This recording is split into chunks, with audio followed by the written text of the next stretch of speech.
Alright, hello everyone, it is Nigel here once again, and welcome back to System Shock Radio. First things first, if you do enjoy this video, please like, comment, subscribe, all that good stuff.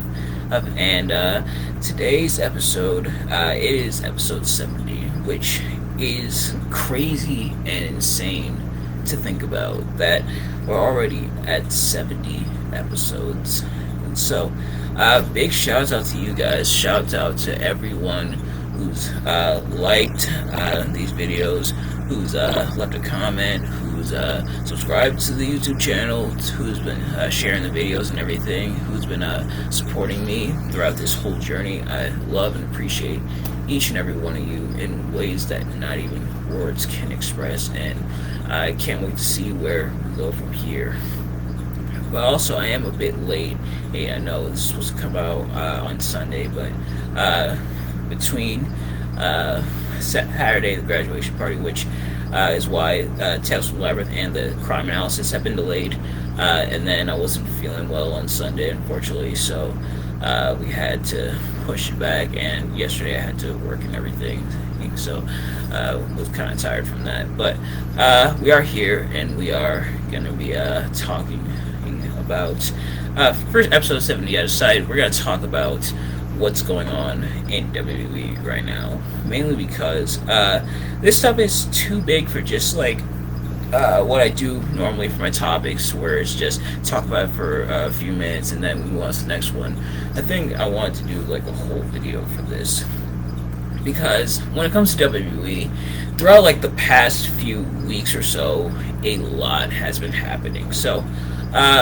Vince McMahon is out.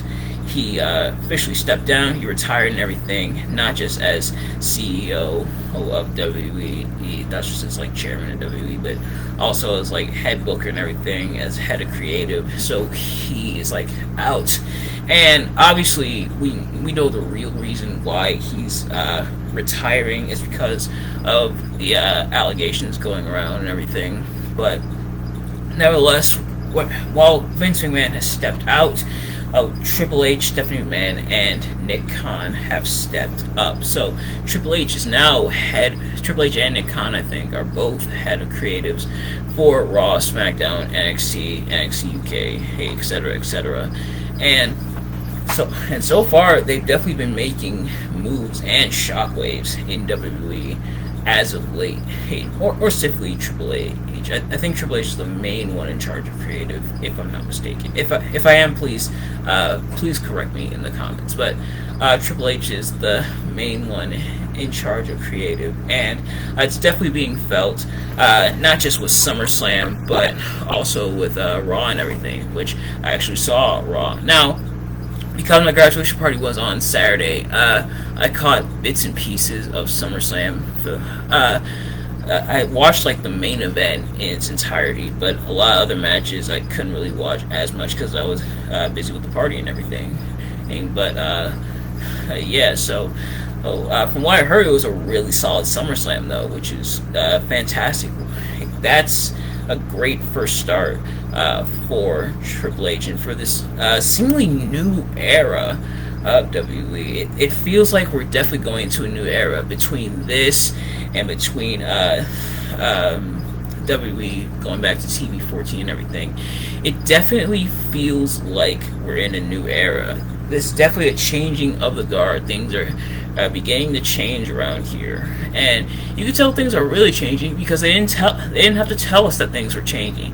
You remember a while back when they said, this stuff's going to be decided by you, and you guys are going to be in charge. We know things haven't been great as of late, but you guys are going to be in charge. No, they didn't do that this time. Instead, they showed that things are changing, and it looks like a lot of things are changing.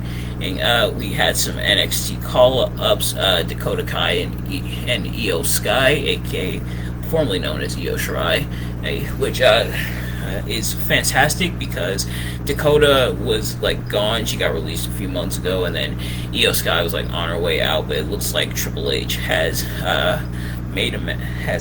brought them to the forefront and made amends with them, it would seem. Which that's what Triple H is known for. Like, if no one else can bring them back, Triple H will, and it's to the point where or I believe it was Sean Ross Sapp of Fightful Select, who stated that when he talked to former employees and everything, and who have left the WWE, mainly wrestlers and everything, they've said that they probably would have stuck around if Triple H was in charge.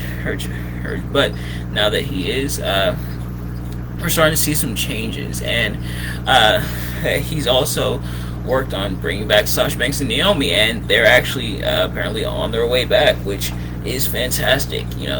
Sasha Banks and Naomi, two incredibly talented women, two very talented women and individuals. It was sad to see them go, but it looks like they will indeed be back, which is fantastic.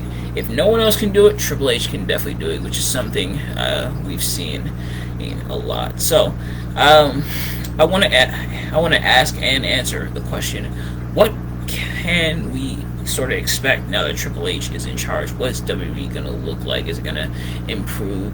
Who is it not going to improve? What changes are going to be made?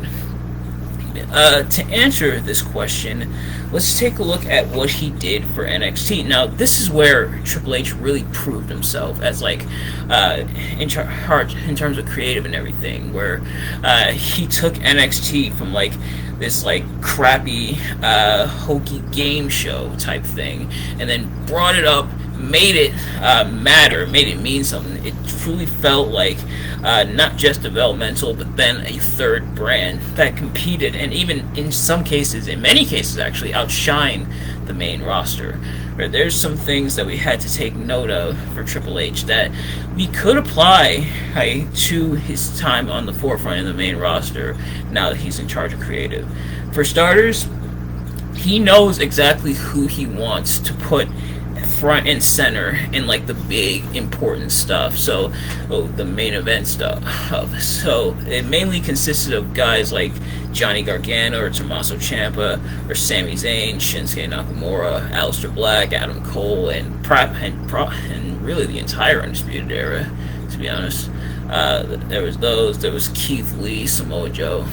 Triple H definitely has those guys set up, and he'll rotate them out every now and again and try to experiment with different things. It didn't always work out, but he definitely had his main eventers set up. However, what Triple H also excelled at was that a lot of the undercard stuff, the stuff that wasn't the main event, like the mid-card stuff, like the mid-card titles, such as the NXT North American Championship, or the Women's Championship, or even the Tag Championships, that stuff didn't feel as it still felt somewhat important. Obviously, not as important as the main event type stuff, but it still felt really important, to the point where you show up for the main event because it's going to be a great main event in most cases, but you also show up for the mid card stuff.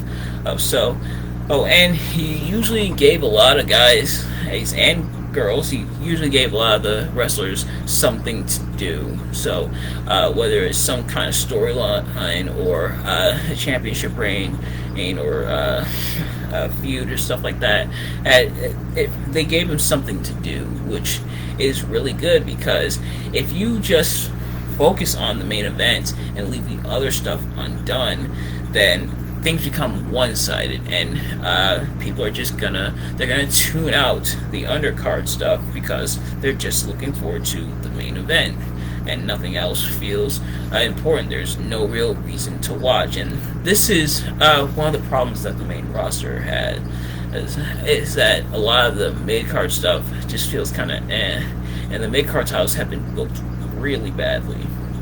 But compared to NXT, the mid-card titles like the North American Championship or the Women's Championship or Tag Team Championship, we've got a lot of the best tag teams competing in the tag team division, a lot of the best women competing in the women's division, and you got guys who, while Triple H never necessarily wanted to put them, well, not never, some of them did end up winning the NXT title as well, but they also did feel somewhat important, so they got North American title stuff. There was ladder matches for the North American Championship. Pretty much almost any time it was vacated, or even in the case of when the title was first unveiled and they were having a match to crown a brand new champion. It was a ladder match, and it was a really good one. And Adam Cole ended up winning that one. Fun fact: Johnny Gargano and Adam Cole are the only two NXT superstars to have held all three titles in terms of like men's titles. So they were NXT champions. In fact, they beat each other for their first NXT championships. They were NXT champions. They were NXT North American champions, and they were tag team champions.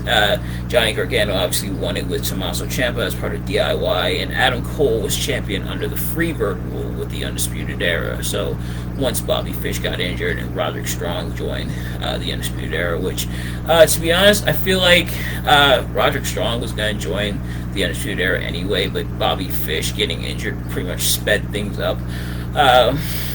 But because of that, Adam Cole also was recognized as champion through the Freebird rule.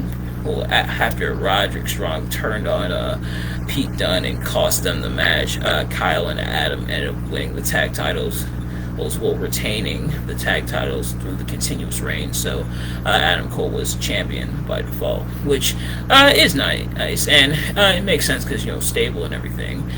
But nevertheless, sorry, I got a little sidetracked, but nevertheless, a lot of the stuff on the other side of things felt important. It wasn't like the main event keeping things together, or even the inverse. For example, with WCW, one of the problems that some people were saying about WCW is that the mid-card and stuff performed well, but the main event is where things didn't go as well. But for NXT, things feel balanced. And so the main event stuff still feels important. It still feels like the main event, but the other undercard stuff still felt, if not like important to want to tune into, at least kind of fun. And like I said, Triple H gave almost everyone something to do. Just about. It was very rare to see someone like not on TV that much doing nothing unless they were like injured or anything.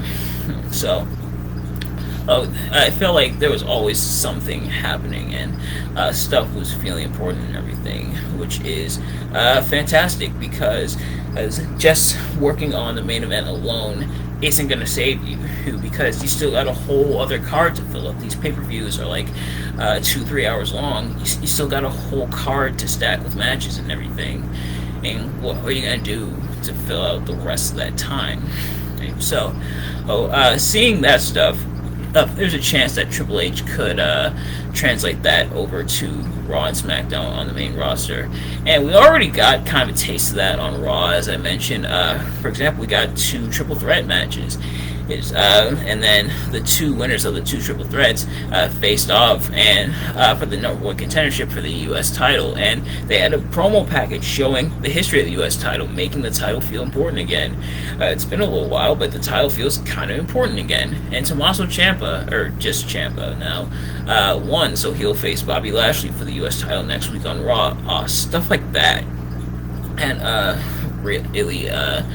really elevates the show, and it concluded with the tag team title match for the unified tag titles, which the Usos retained. And so, there's that stuff. And the main event stuff felt important, but the undercard stuff felt important as well. And of course, Tommaso Ciampa, that's like Triple H's bread and butter. Tommaso Ciampa is going to be taken care of well in Triple H's anything really. And so stuff like that. Hopefully the momentum keeps going and we keep getting stuff like that. Now, granted, Triple H in NXT, Triple H's NXT wasn't always perfect. There was some stuff he got wrong, and there was some stuff that didn't pan out as well. And it may be the same for the main roster. Not everything is going to turn out perfectly. But you know what? Triple H, if we can't get shows like that, which you're probably never going to watch this, but if we can't get stuff like what we saw on Raw and SummerSlam, 100% of the time, we will gladly take 80%.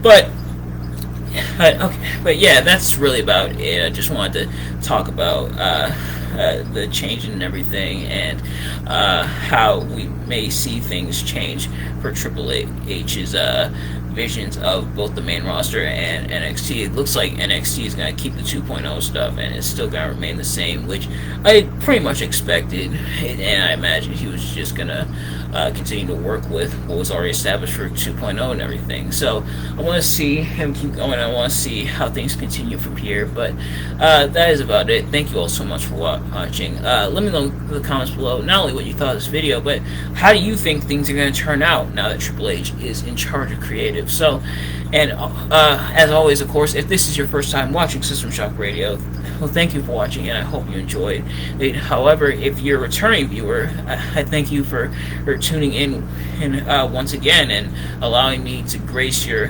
TV screen or your phone or your computer or however you're watching this once again, and I hope you enjoyed as well.